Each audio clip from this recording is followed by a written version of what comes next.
Instant match reaction as Liverpool beat Arsenal 3-1, and I couldn't be happier. Honestly, I really couldn't be happier because an Arsenal fan at work, who I actually get on with really well, said something so offensive to me about this game tonight. It was just ridiculous what he said. Really, really offensive. I'm not going to repeat it, but what he said didn't happen, obviously. In his words, he felt that we were going to get ganged up on, let's say that, by Arsenal. But let's go through it. I felt that obviously Arsenal got a little bit lucky. I felt this was a different performance, even though we won the game 3-1 and we won the game last season 3-1 at home as well. But this was a different game.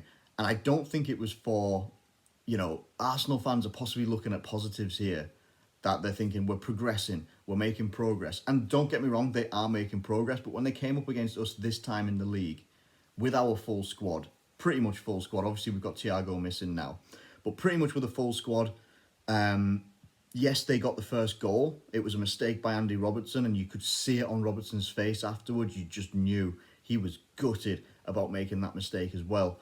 But that was on 25 minutes. Lacazette gets in behind, and he scores the goal. He scores the goal for them, but literally 3 minutes later, Sadio Mane, and I'm pretty sure it was an assist by Robertson as well, but I'm not entirely sure. Can't remember, I need to watch it back. Mane pounces, gets his goal, fantastic. And then 6 minutes later, Andy Robertson truly makes amends from, being what people might consider the villain. He becomes a little bit of a hero as well. Trent Alexander-Arnold puts this ball into the box, and I'm looking at it and I'm thinking, whoever's on the end of this one is absolutely going to smash it. But the angle was all wrong. I thought it was perfect for someone just to volley it, just give it a good volley. But instead, what it seemed to do was Andy Robertson's running towards the ball, sort of chests it or whatever, heads it down a little bit in front of him. The defenders are starting to close in around him. But hey, he pokes it past the goalkeeper, gets it through the defence, and it's 2-1. And what I'm loving about Liverpool, and we've been able to do it last season, even the season before, but I still love it as if it was brand new, is if we go behind or if we get scored against, someone scores against us, whatever, we look to get back into that game as quickly as possible, look to score, look to answer, look to put ourselves all over the opposition. That's exactly what we did. Now, I want to look at some of the match stats. We were completely dominant in this game. Dominant. There was little spells here and there where Arsenal were putting a little bit of pressure on, but we were absolutely dominant. 67% possession, 21 shots, 16 chances created. Big chances were number 4. I mean, we dominated everything apart from offsides, which, that's quite funny. We had 8 shots on target, 7 shots were off target, but I'm liking that we've gotten more shots on target. Getting more shots on target is better for us. It's obviously better for anybody, but it's so much better for us. We were dominant all the way through this game. Now, what else I was pleased for?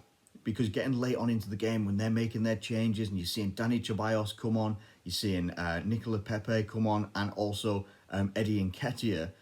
Eddie Nketiah seems to be a bit of what I would call a closer. So someone who comes in to try and close the show.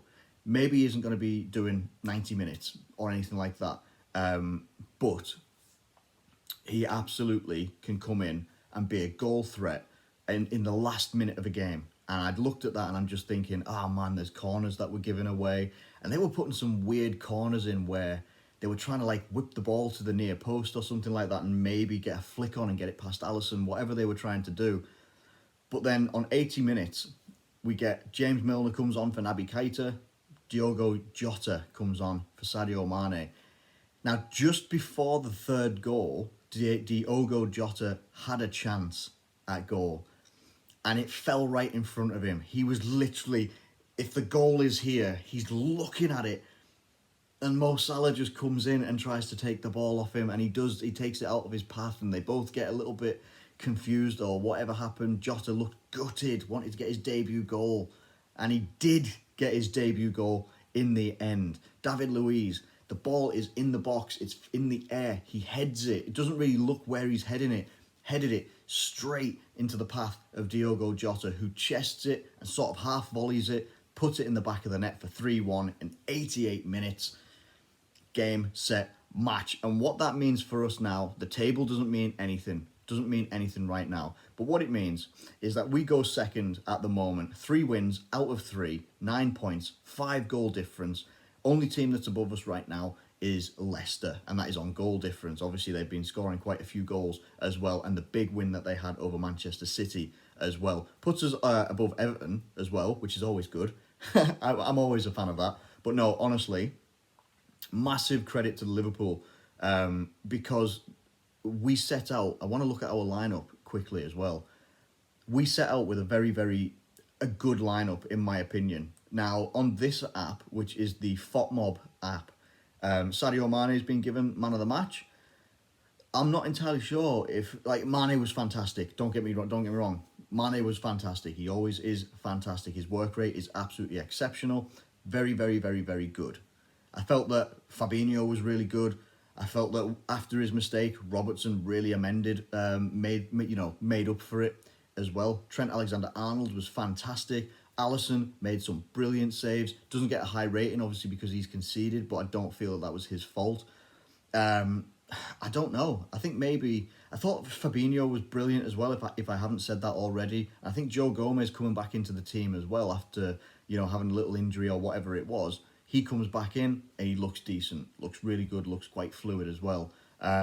So, you know what? I think that was quite a complete performance. It really was. Statistically, it's a good performance, but in general, what I look at now these days, have done for a few years, is the eye test. The eye test.